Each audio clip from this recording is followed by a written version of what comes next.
of activity from the nylon pool to the local nightlife. Call us and make your reservations at 639-8533, 389-2378 or email us at sandypointvillagehotel@gmail.com. This is Face of Sports, WESN Content Capital. How you felt about the kiss on the lip? That's the business, I'm not to do with that. I find that was distasteful. The national senior team, whether you like it or not, that is the model for all other teams to follow. I'm assuming that the regional requirement may be a much stricter requirement. This is not about Pro League and Super League. This is a league run by the normalization committee that I'm responsible for.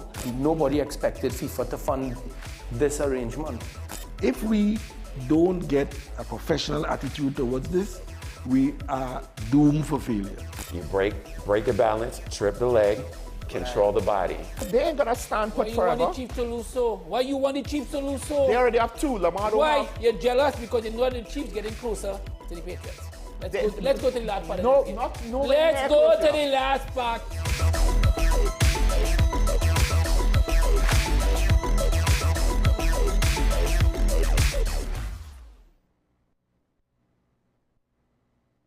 Pastor J, I want to get a tattoo. You really respond to me. Respond to me how you would respond to me. The first question I'll ask is why? Controversial taboo topics. We get so consumed by church, we forget that we have to live the life of being a Christian outside of the Sunday. Like you say, services. we think going to a service makes us a Christian. Exactly. Yeah. Right. So we are about to hear the second time Pastor J wanted to take a tattoo. Would have been late last year and early this year. Oh gosh. Hope Unfiltered podcast with Pastor J and Ren.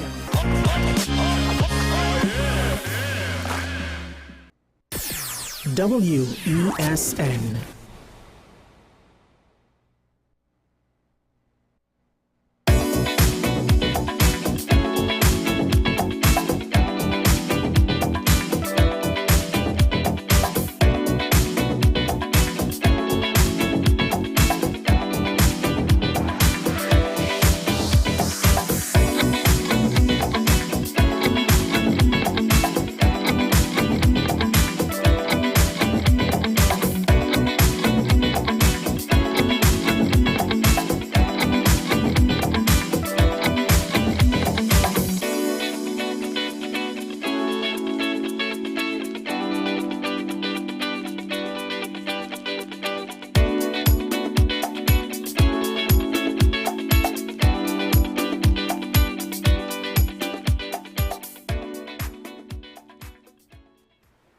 Hello, Trinidad and Tobago. My name is Mark Anthony Peter, and welcome to Breakthrough, right here on WESN Content Capital. As per usual, joining me at the Breakthrough table is my co-host, the one, the only, Sean Michael Small. Good morning, Sean. How are you?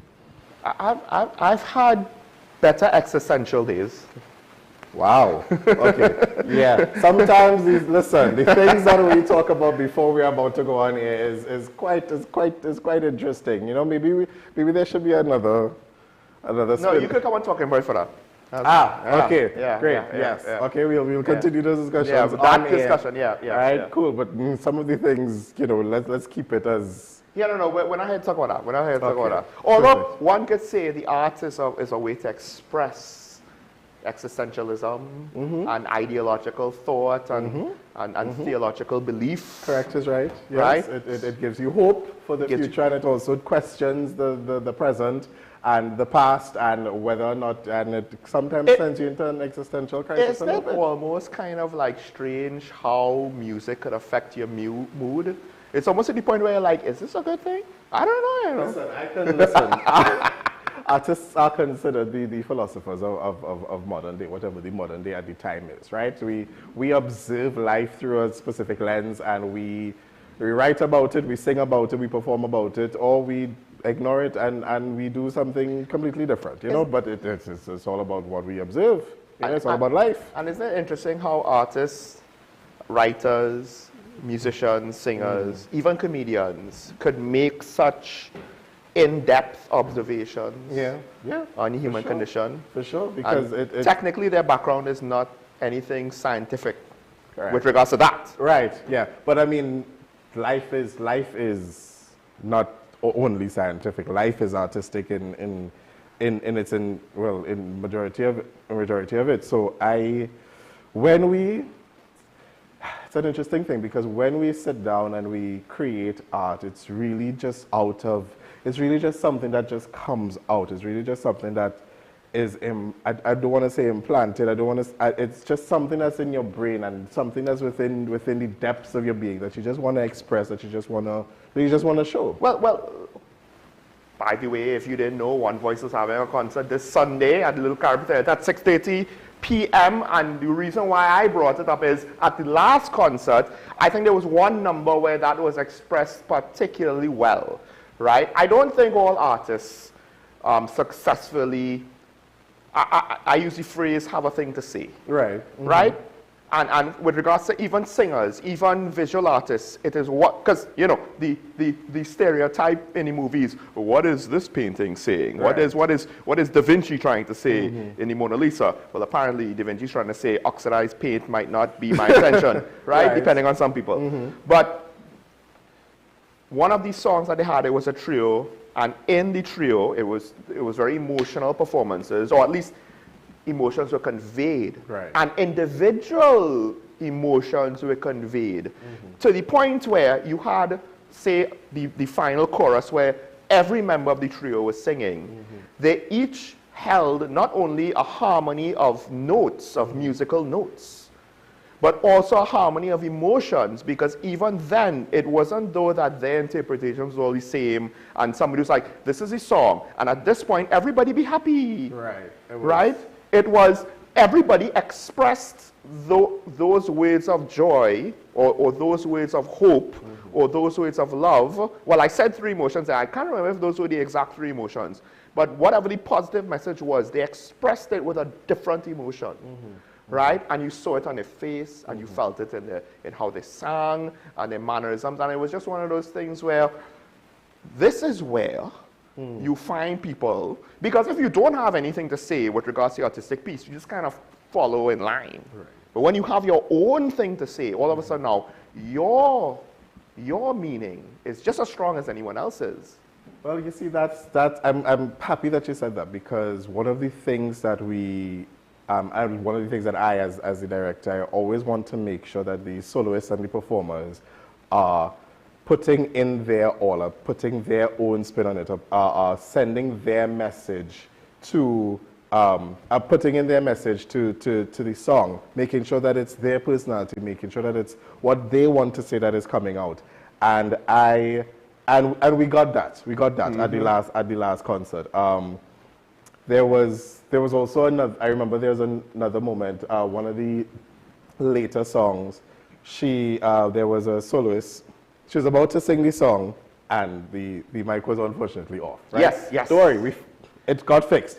But when the mic eventually came back on, she addressed the crowd in the most her way possible, right? In the way that her personality came through, and everybody was just like, and it became part of the moment of the song, and then she went and delivered the song, and it was absolutely fantastic. That was the other thing. One of the things that I, as an amateur performer, or at least I was an amateur performer, that always interests me. You kind of do the song, and it's technically correct. Yeah, that's nice. Yeah.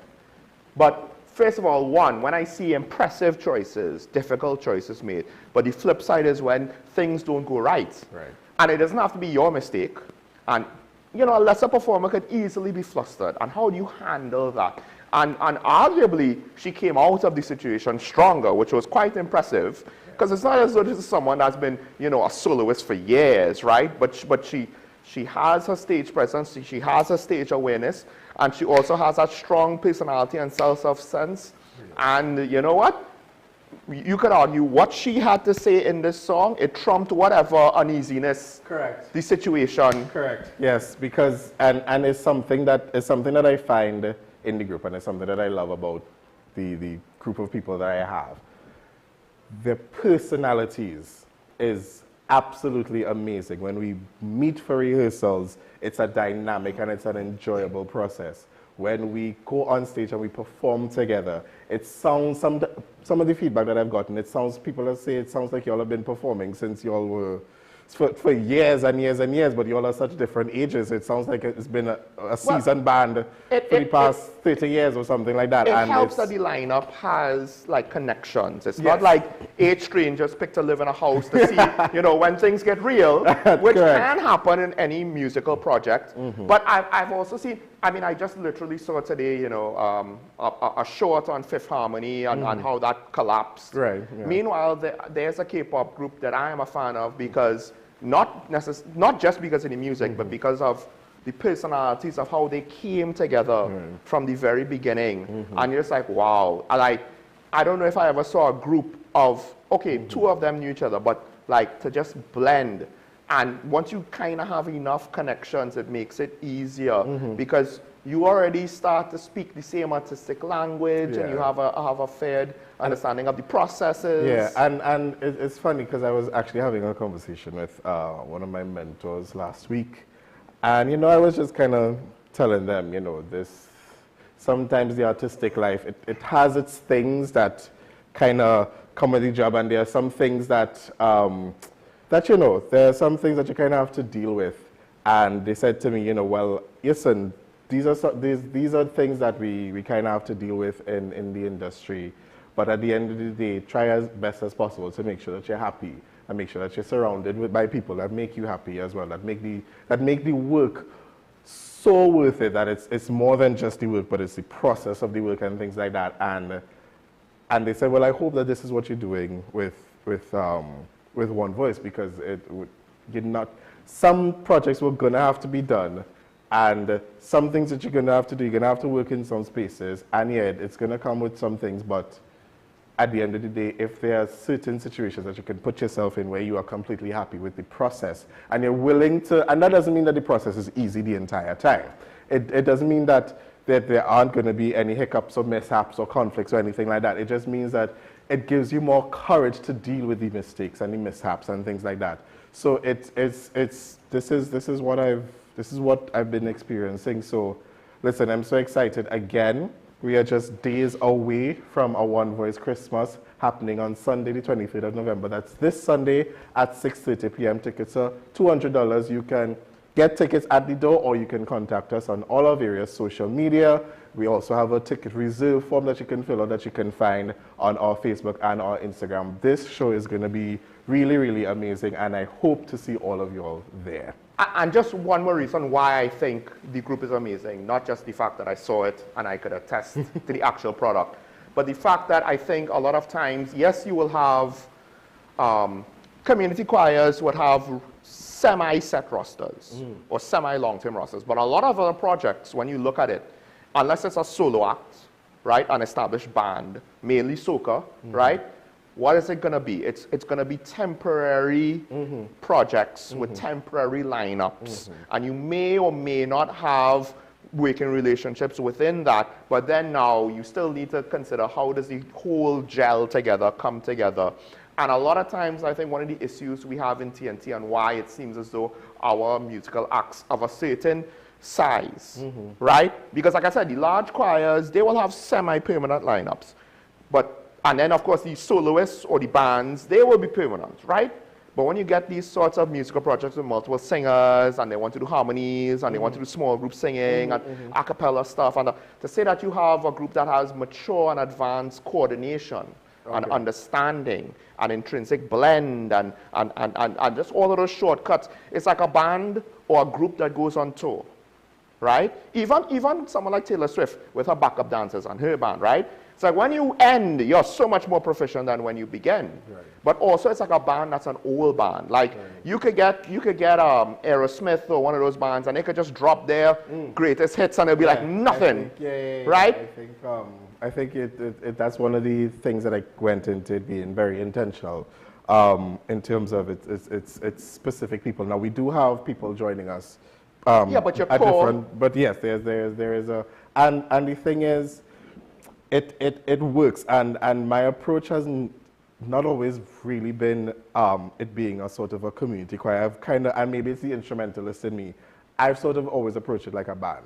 You're right. Rather than a community choir, and I've in growing up in the industry, I've seen that there are different processes and how different groups sort of sort of grow and sort of function rather and sort of operate, I've adopted more of a sort of a band dynamic rather than a community choir dynamic. And not just that, because when you look at the other more professional, that is to say paid gig choirs, those lineups are also temporary. Yes. Right? Whereas this is an organization. You're not just going because, oh, so-and-so put on a concert, and who we get for the concert. You know, this is a group that is building up its repertoire, building up its capacity, its capabilities, and like I said, its maturity to coordinate, to come together, to be a singular unit, right? That it's a different level of dynamic and proficiency, and you see it in the quality of the finished product. A group that I would say earlier this month, we've been working together for a number of years, but the Group One Voice officially turned 1 year at the beginning of this month, right? Yeah. So this is sort of this is also a great celebration for us. But the experience of the group together is technically longer. It's much longer. It's much longer. But like I said, I'm happy with this group, and there are things that you know in the industry, as I was saying, in the industry there are things that we kind of have to deal with that kind of come with the job. But at the end of the day, this is a job that I'm really, really excited about. So I think it's going to be a great show. It's really, really going to be a great show. So I hope to see so many people there. Now we move on to our next topic of discussion, right? I did mention things that sort of came with the job, and with... Yeah, we were brushing on a lot of some things already. And you know, I'll come from the perspective of being a director. Yes, my business is what happens on stage. Yes, my business is what happens in rehearsals, right? All of those things come together to make the show a success, right? But then there are things that I have to do, like writing a press release, scheduling certain media appearances, you know, ensuring the ticket sales, tracking the ticket sales. There are a lot more technical things that kind of have to be done that that people may not necessarily know that comes with a job like this. Some people may think rather that the artistic job is just the stage or the product or what you do. No, there's a lot more that goes into it.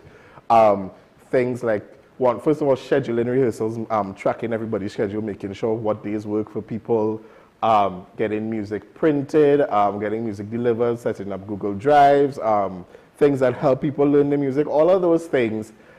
And sometimes I get really a little bit, you know, tired. Worn out, yeah. Stressed out? Yeah, because I sometimes think back to when I was younger.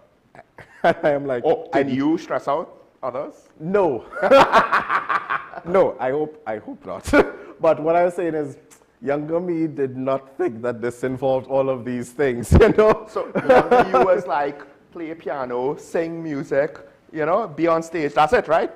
Nothing about, and I mean, even from the perspective of being a teacher, having to communicate with parents, having to, when you work in a school, having to communicate with admin, the office, and all of those things. That would have been a bit more obvious, I would think, at least the parents' part. Well, yes, that's true. But then there's the other dynamic of, regardless of what sort of setting you're in, especially if in your leadership position, managing personalities, managing people, right, and how to also meet the needs of people, but also communicating what your needs as a leader is, and it's not always as easy as communicating this and then managing your expectations of people. You know, these are things that come with the job that are just a little bit extra sometimes. And the thing is, HR for something like this and managing different personalities is even harder than most other professional environments. It's almost like a sports team in that the talent pool is going to be smaller. Right? You can't just take someone with a business degree and, if necessary, train them from scratch. Right? You need someone with a certain amount of requisite artistic skill. Right?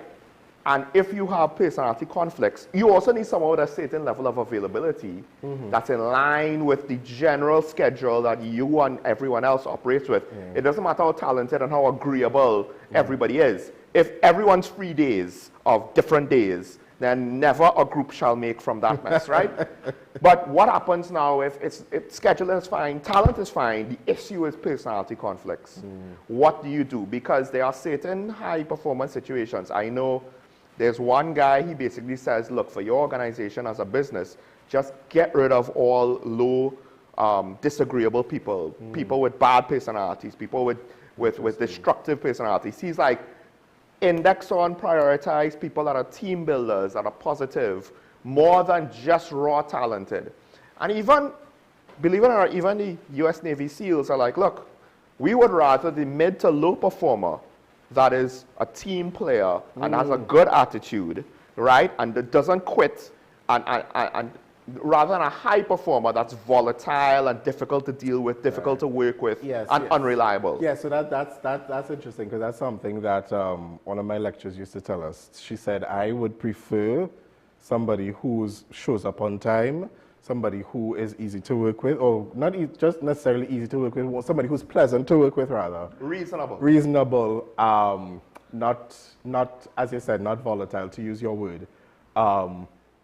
And their skills are a little bit mid, because she would always say you can work on skills. Yes. You can't work on personality. Yeah. You can improve skills. People have to choose to change on their own and to fix their own personality things. And especially, now granted, a discussion can be had. You can say, I've noticed some of these things, but if the person is the type of person that also doesn't listen, and also doesn't think that anything is wrong, then you have something else on your hands. And once you talk to them once, twice, 3 times, and then they keep doing the same thing, then you have a decision to make, right? So yeah, that's something that was always told to me.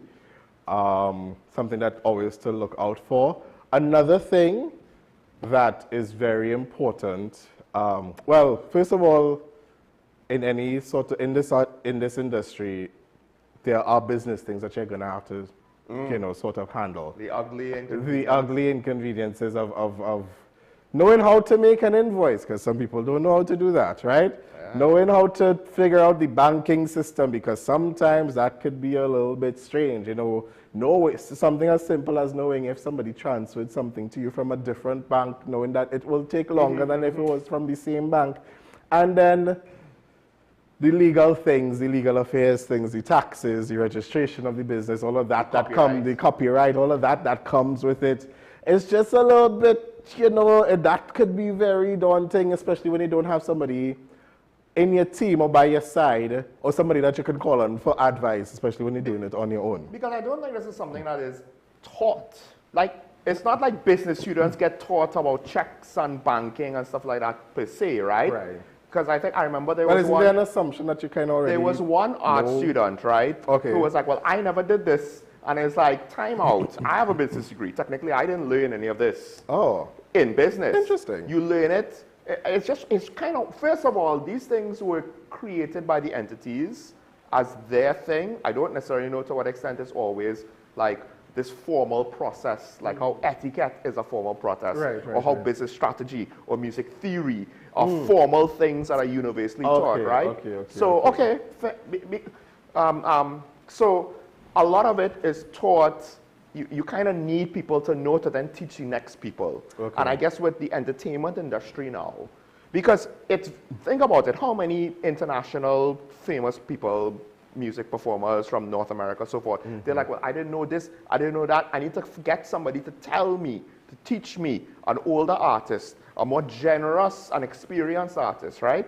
To kind of teach me these things. And I guess in Trinidad and Tobago, we're going to have a similar thing. Because, yeah, of course, some of the older soca artists and calypsonians, they would have figured it out by now, right? But who is imparting that, not just to the new calypsonian soca artists, what were the other genres? Right. Because if I'm Sparrow, am I looking at every single singer trying to be a mentor? True, but then the thing is, the world changes so fast, right? How can you keep up with all of the changing things? Think about it. If you wanted to do a business, you need to understand how to use a checkbook. Yeah. Now do you? No. It's not the same. It's not the same, right? That is now you need to understand at least just as much online transactions, right? And how to keep a count of those online right, as well as transactions what you're going to do with links, because when people come to pay you, your customers, right? Before, back in the 80s, it was what, cash, maybe check. Yeah. Now a lot of people just want to use links. Yes, correct. Yeah, that is true, because not a lot of people always want to have cash on them, and and you shouldn't in 2025. Yeah, and then something that I noticed, there are just some, I'll call it business practices that just kind of evolve over time, that people just kind of adopt over time without some sort of formal announcement or anything like that. Because at times it's what works for the industry or what works for you. Right. So there'll be certain practices that they might be common in the entertainment industry, but like just take hotels in Tobago. They require a deposit in advance, and you fax the deposit slip, because that's what works, right? So eventually everybody in the industry kind of figures out and started doing the same thing. Is it, you said fax, I've not heard that word in a while. Oh, sorry, well, I think email now. Oh, okay. Right? Okay, that takes away my But the point is, it's not just, well, it's there, you contact the bank. It's like, no, there are reasons why we need you to send us the official thing that you got. That's one of the things, keeping up with formal things, those sort of formality things of checking in and following up and stuff like that. One of the other things that I think is very important, that we don't always, as artists, that we kind of have to learn on the job, is how to set boundaries. And when I say that, I mean the artists experience things in season, right? Not every quarter of the year always looks the same. Yes. Right? Yeah. Especially if you're not teaching in a school full time, right? So, and because of how, I'll say, flexible or unstructured the timing is, or the schedule is, sometimes you have to be very intentional with taking days off.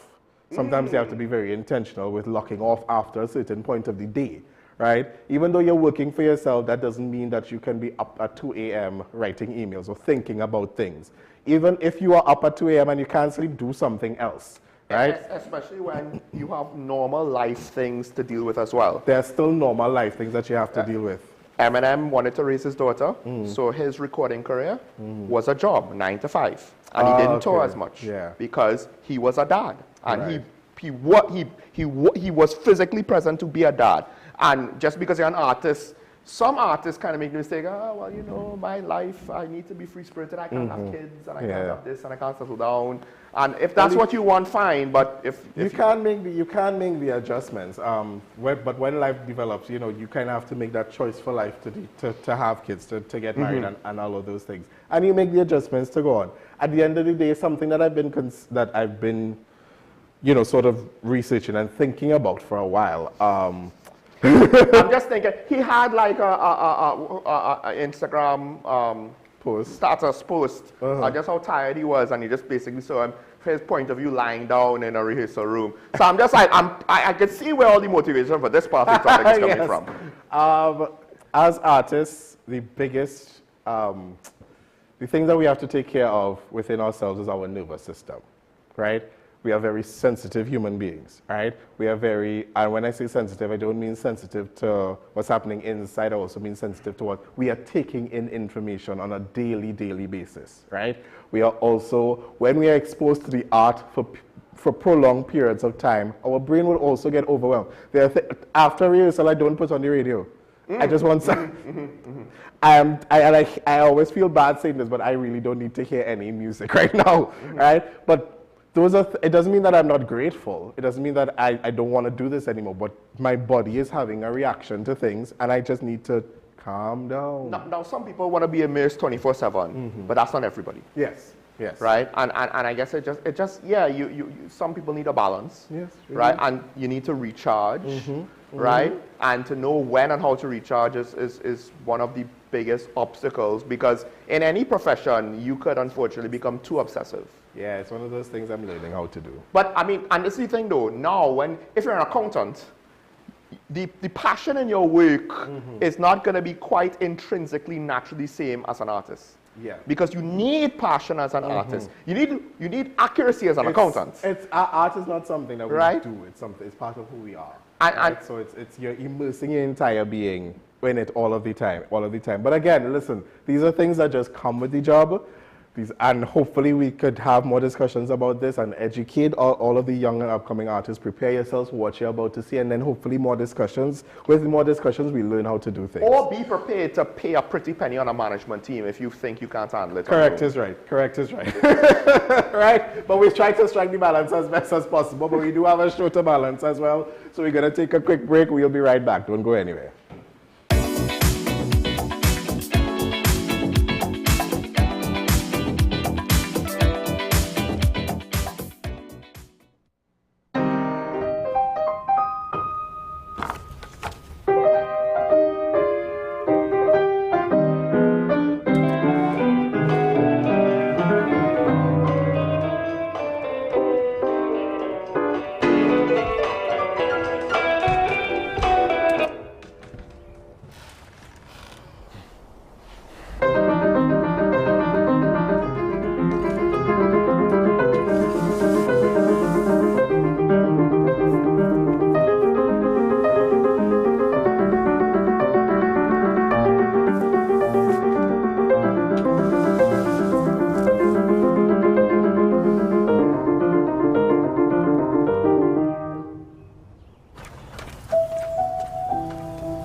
Radiographer at the radiology departments at the community hospital.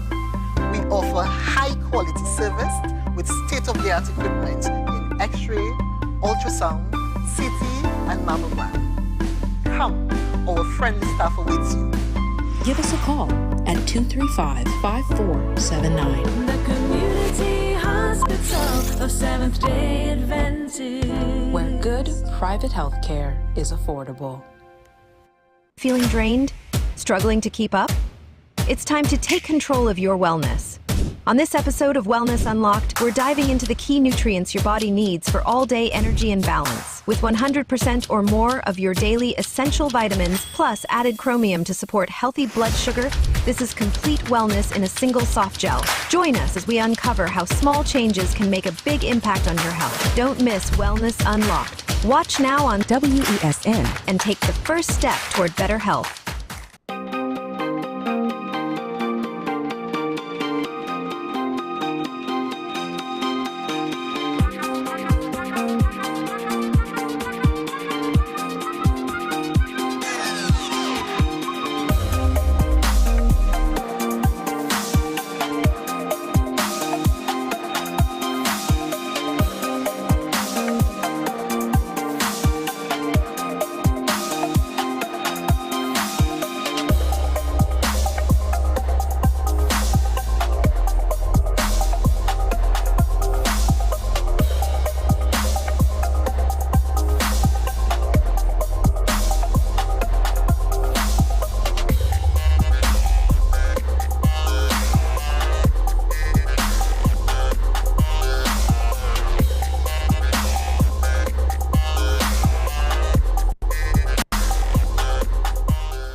Take some time for yourself or spend some time with the family at Sandy Point Village Hotel. Enjoy our various studio and suite apartments, self-contained with their own kitchenettes and Wi-Fi. We also have our famous 100-foot swimming pool and our beachfront restaurant, The Steak and Lobster Grill. And our location in Crown Point puts us near the center of activity from the nylon pool to the local nightlife. Call us and make your reservations at 639-8533, 389-2378 or email us at sandypointvillagehotel@gmail.com. SM Group International Limited, your solutions partner for the latest innovations, brands and competent staff to meet your needs. We provide products and services in the following divisions: executive services, event rental and services, power and heavy equipment, construction and property management, food and beverage, aggregate and sales and distribution. Check out more on our products and services at www.smgrouptt.com. Contact us at 221-7445 or email at info@smgrouptt.com. We are SM Group International, your solutions partner. You are watching Strictly Legal on WESN Content Capital. Just give an overview of what exactly is that split arrangement. It is, nah, you don't need to register nothing. You don't need, we can do that another time. But then it becomes a hit, and then everybody starts to want to claim. The laws that predate many of the independent countries' constitutions are going to be those colonial laws. We know there are an infinite amount of circumstances that would lead to a murder. I have a great idea and I have a great concept, but until it's actually expressed, it does not become intellectual property. Accomplishments or targets of a forensic accountant is to quantify what may have been lost. We believe we defend criminals and we manipulated the law and we exploiting the system. A responsible journalist will reach out to the person who they have the information on for a comment.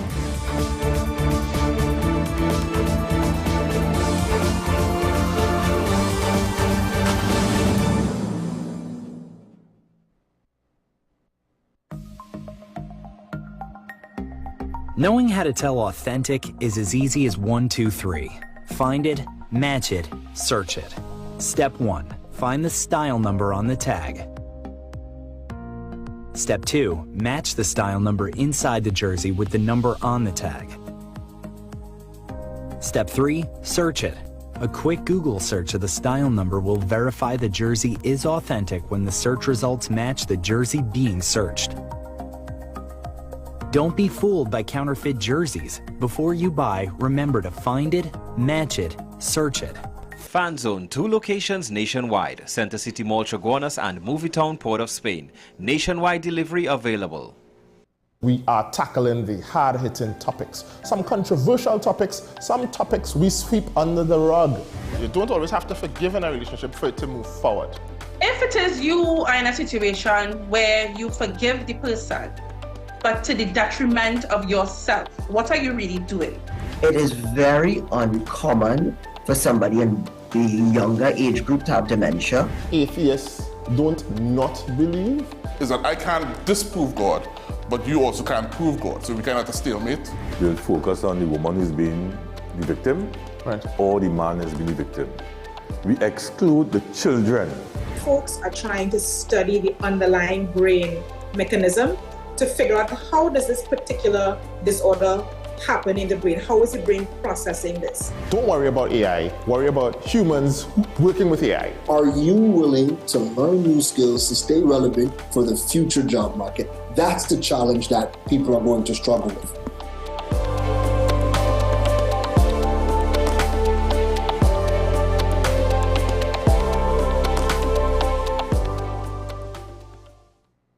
SM Group International Limited, your solutions partner for the latest innovations, brands and competent staff to meet your needs.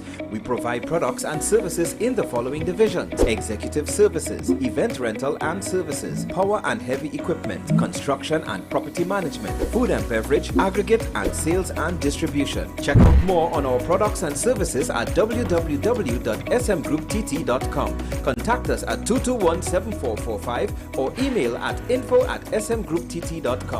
We are SM Group International, your solutions partner.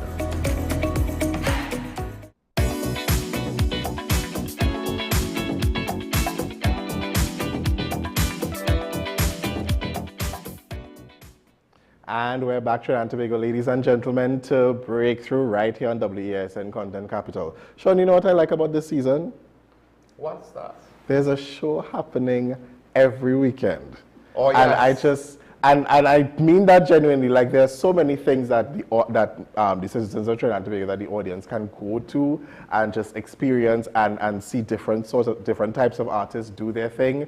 It's absolutely, absolutely amazing. You see, that comes with a catch. If you're someone who has to perform in the season, no, you know, you could kind of get more worn out at this time of year. Yes, but you know what? It's the life that I chose. That's the life that you chose. It's the life that I chose, right? I live that life, and this is the part where at least I appreciate not having to live it anymore. But listen, we're talking about a lovely show called Day and Night, a Jubilee production happening at St. Finbarr's Parish in West Moorings, and we have with us the director and choreographers of this show that is happening on Friday the 28th of November and Saturday the 29th of November, right? So we have director with us, joining us, Gemma Redmond, and Dr. Carol LaChapelle, who is the choreographer for this show. Good morning, ladies. Thank you for joining us. Good morning, gentlemen. Good Wonderful to be here. Thank you. Thank you so much. So, Gemma, as the director, tell us about how this show came about. What's the inspiration? What's the drive behind it, and what can we expect for this show? It is a mouthful, but Father Urban Hudlin is the parish priest of St. Finbar's. And this has been a big year in the Catholic Church celebrating Jubilee, which started in the Vatican.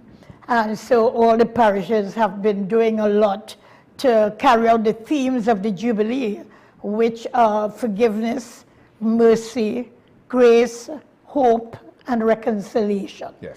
Words that we hear, but some of us don't know really how to live them.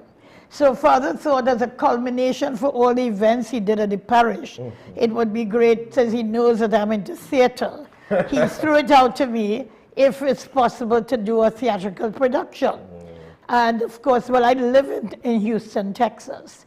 And I was down here when I saw him.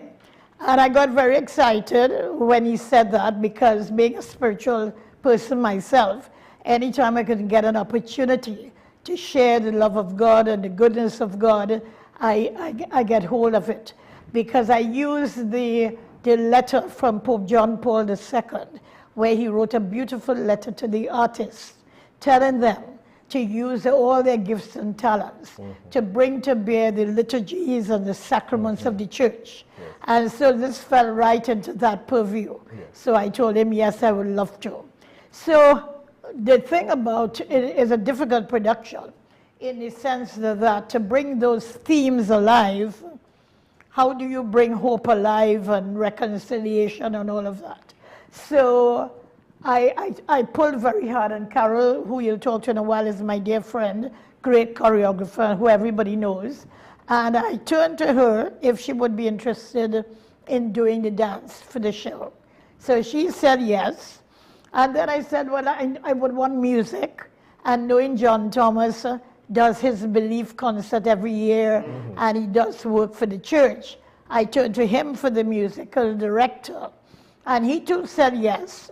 And then I heard Destra had gone gospel, and I thought that would be a great mix if he could make a guest appearance. And she said yes.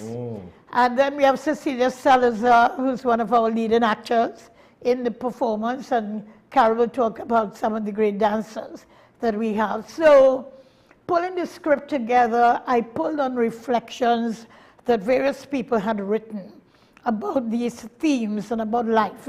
It's not a religious play, it's more dealing with your daily life. So things that you don't think about, that you never thought of reflecting, that will bring hope to you or bring forgiveness and that kind of thing.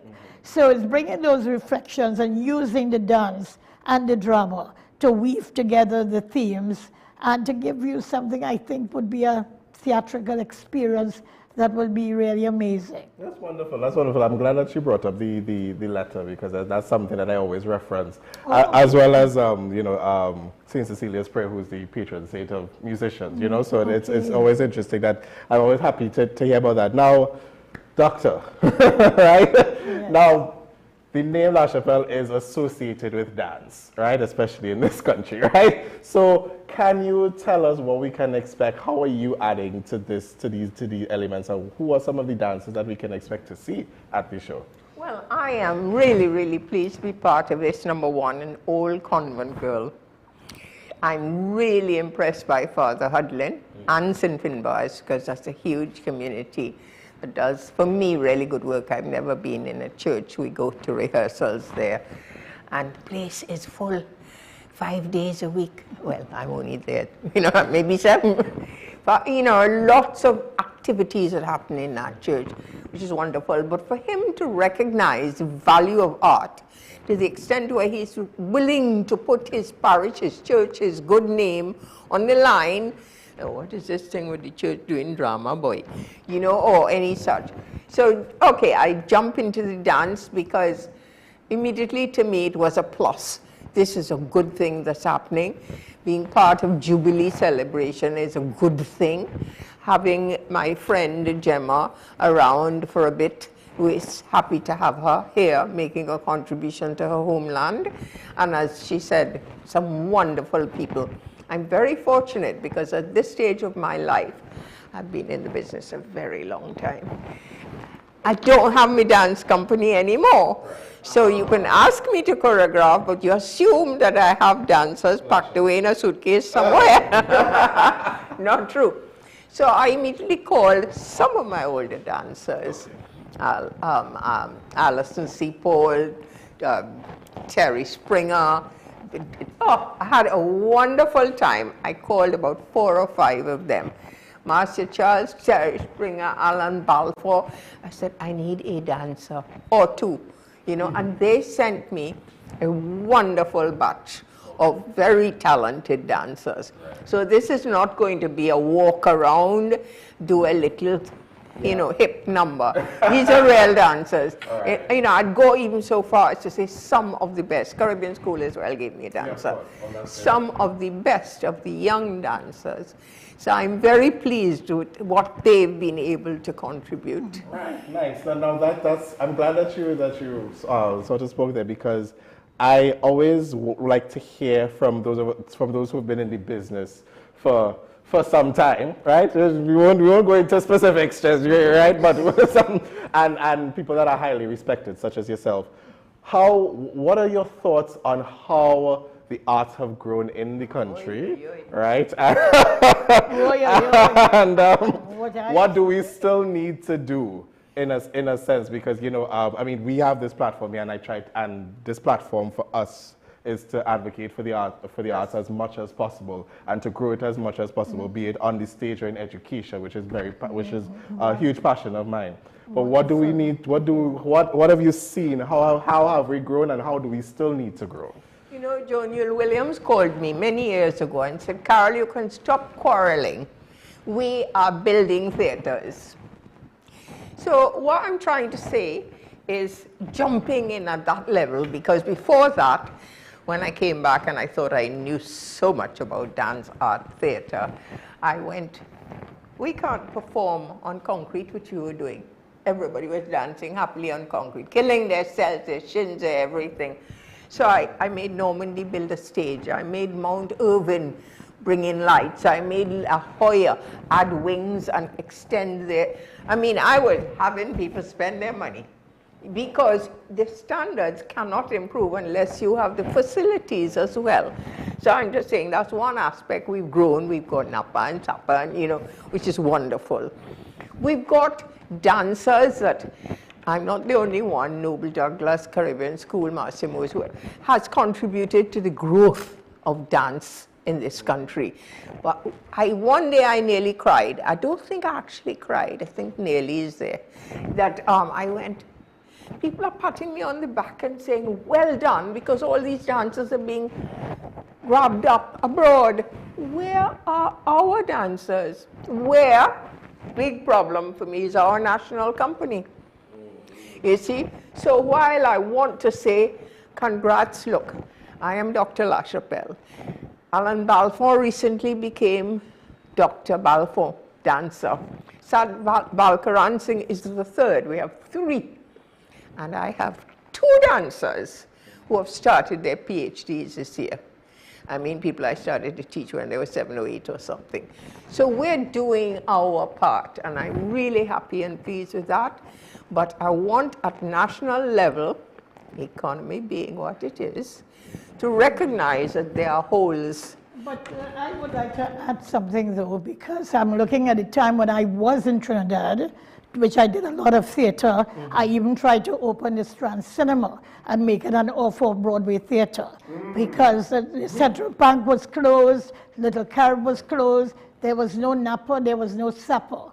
And I spent a long time talking to Dr. Joniel Williams about the need for theater, because they don't understand theater is not a hobby, you know. This is a serious business if people take it seriously. That there would be no New York if there was not Broadway. There would be no London if there was no West End. There would be no LA if there wasn't Hollywood, because that is what drives the economy. Hotels, restaurants, waitresses, blah, blah, blah, blah, blah. But the artists themselves, I am disappointed in, as I would say, and it's not their fault, it's because of the economy. Everybody has to hustle. And because people are hustling, they're not able to spend the kind of time developing the craft, as in the days of Barry McBurney and Derek Walcott, which I grew up on, Astor Johnson, and all those people that you spend hours developing your craft, and you wasn't looking for money. It was a fulfillment that nowadays is very rare. Professionalism demands that you be paid, and be paid well. So that's part of it. Continue. Yes, yes. And as you all said earlier, because of television as well, the economy, we're not getting people to invest in media, in the arts as much as we would like. And I also find like sports, I always say sports and arts in this country, they're treated similarly like the stepchildren, right? It's the easiest thing to discard, or we need to cut costs. You know, we don't need that. That's not important, you know? And the thing with sport, it could give us heroes to inspire us, but the thing with art, the concepts that this show is about. But before I get into that, well, it's hopefully we still about have time. self-development. Yeah. I would not be the person I am today without theater. Yes.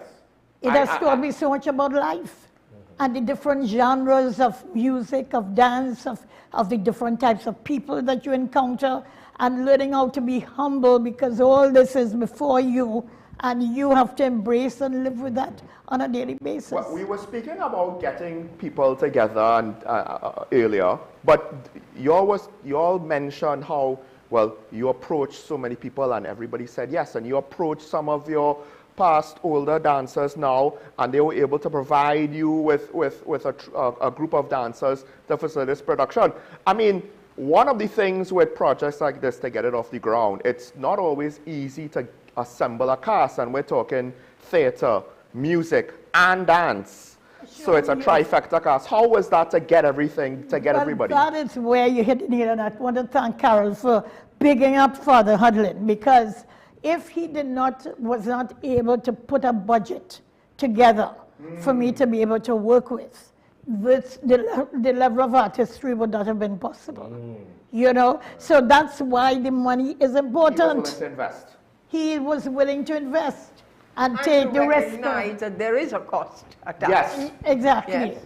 And so all of them, all the artists were happy to know that they're being respected. I mean, they're not getting the kind of money that everybody would wish, but that they're getting, right. But at least they feel respected, that they're hired. Yes. They were given contracts. It's a serious project. It's a serious project. At the end of the day, artists want to get hired. And, yes. And, you know, it's and a to job. know your worth is a job. And some of the actors that we have, which are very good actors, is Kern Samuel, it's Saran, what's her last name? Loris Leasing. You know, serious actors. And I am hoping that we can build on this, you know, if people were, and I think part of it, if people are not taken seriously, then why must I be serious? And I think that is what is permeating in the society. Yes. If you don't care about me, why I must come to work on time? Why must I do this? And why must I go the extra effort? So there's a lot of nation building that can be done within the arts, and within the media, that are needed to be done. And I miss Trinidad for that, living abroad, because everything is done already. There's nothing to fix and contribute to. Or to build. Or to build. Right. But home, there's still so much work to do that when you come home, you're excited, because that's why Derek Walcott and all these people would come back, because of and the talent, the level of talent that we have. From your perspective, quick, this is just my last question here. I just want to say this very quickly. I left out an important person. Indira Sinanan is doing the set design. Oh, okay. And a young artist did the flyer that you see there. Bo Daniel, he's an artist, so I tried to bring in some young people in doing some of the things for the show. So really well done. So I have a question quick, because the themes, forgiveness, reconciliation, mercy, grace, and hope. Now, athletes could give us heroes to aspire to with their journey, but art now, with things like this, you could tell a child, hey, forgive. but how much more powerful it is to be able, and art is the vessel for him to see it, to comprehend it, to see it in action, to comprehend it in a different way. Like how important is that? You say nation building. One of the things I say is where are our national values and patriotism and pride? And art is a vessel that could help fuel that responsibly. And I mean, we undersave it, I would imagine you would say?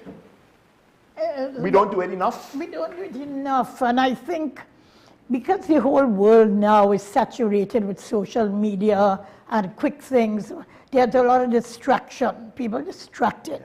So that nation building is a very tireless, painful, slow progress. People who want everything now are not going to spend the time and energy to do that. So, but I'm hoping with this production and all the other things that people are doing, that we could all contribute to the larger development of Sweet TNT. Sweet TNT. Sweet TNT. Now, if we could just pull up the flyer one more time. So it's happening on Friday, the 28th of November, and Saturday, the 29th of November, both 7:30 to 9 p.m., right? Well, forget what time it ends, because you just never know. We know it's starting on time. At 7:30. Great, lovely. And the tickets are $250, which again, I told Father, I said, the caliber of artists you have, it should be $500 tickets, but he wants to make sure that everybody can afford to come, which I respect that. Yes. So it's $250, and they can get their tickets at St. Finbar's. And the telephone numbers on the flyer. Right, okay, yes. 632-4126. And you can also WhatsApp at 4760960 and follow St. Finbar's on their Facebook and their Instagram, which is on the flyer there. So tickets are available at the church. And this show is happening at the church. At the Pastoral Center. At the Pastoral Center. Which is like a mini Queen's Hall. Yes. In the car park. I've been to a show or two there. I was like, oh, this is nice. It's been a while. It's pretty good. It's like been a while since I've been to St. Finbar's, and when I saw it, I was like, oh, okay, nice. So, what else can you tell us about the show? Like what to look forward to? Well, it's a treat. I'm going to let Carol talk, but the treat is that, as I said, the dance is magnificent and the music, but when John Thomas opens his mouth to sing the Our Father, don't miss it. Okay. Yes. We know what to look forward to. The standard, as we've already suggested, is very high because the performers are good, solid performers, experienced a lot. So often you can have maybe one person lead a choir or something, and I'm not demeaning any. You all talked about choirs earlier. So, yeah, I'm not wanting to demean, but then the rest of the cast just supporting. This is not so in this case. We're talking about a good, solid batch of dancers, some outstanding singers and actors. So you know that the performance is going to rise to that level. And you see, the words like hope and forgiveness, one of the lines is, hope is not a wish. You know? So the reflections are going to give people things to think about. So it's not only just pretty with the dance and the music, but the substance that comes from the reflection. I wouldn't say pretty, period. And I'm saying that because one of my thoughts is that it is a little preachy at times.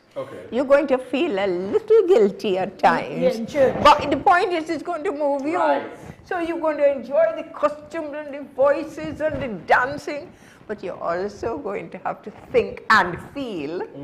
Yes, so you're going away with a lot. Well, this is what we as artists do. As I was saying in our first, in our first segment, artists are taking in information all of the time, and we are conveying stories all of the time. Absolutely. But those stories are also going to cause our audience members to feel and to think and to ask a lot. You're going to leave with a lot more questions and answers sometimes, but then those answers are going to be revealed in time. So this is the important job as we are doing the modern day philosophers of, the philosophers of modern day. All right.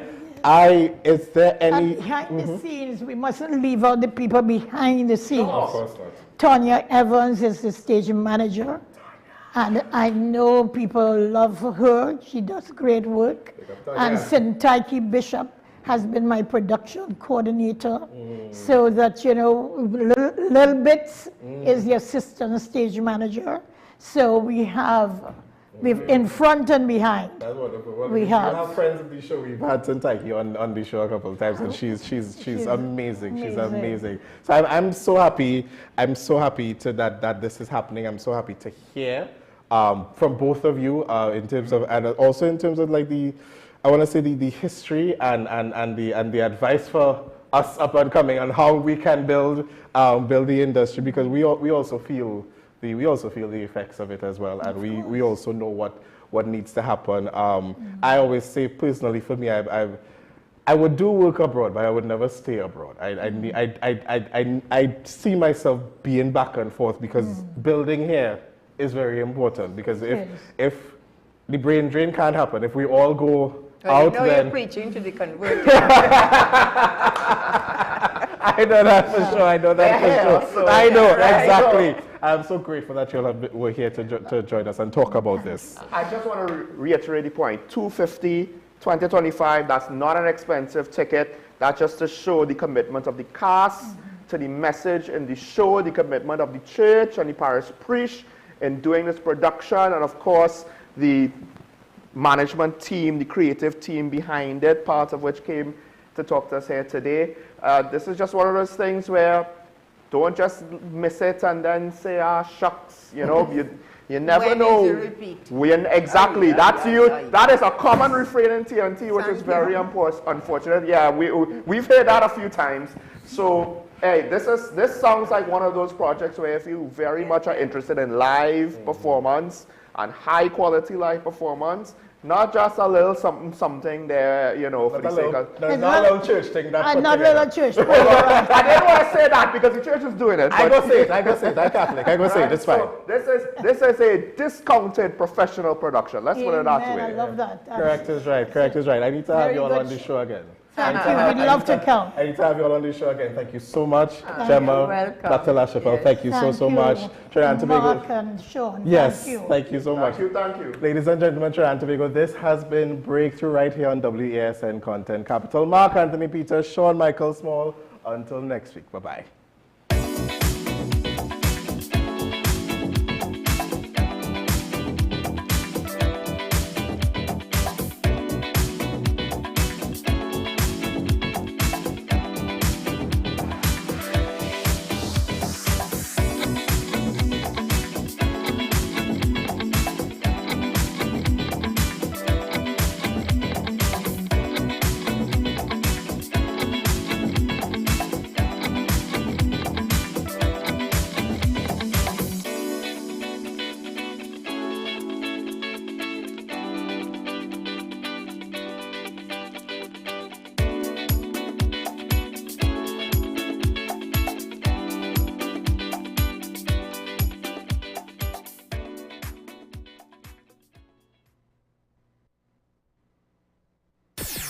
WESN.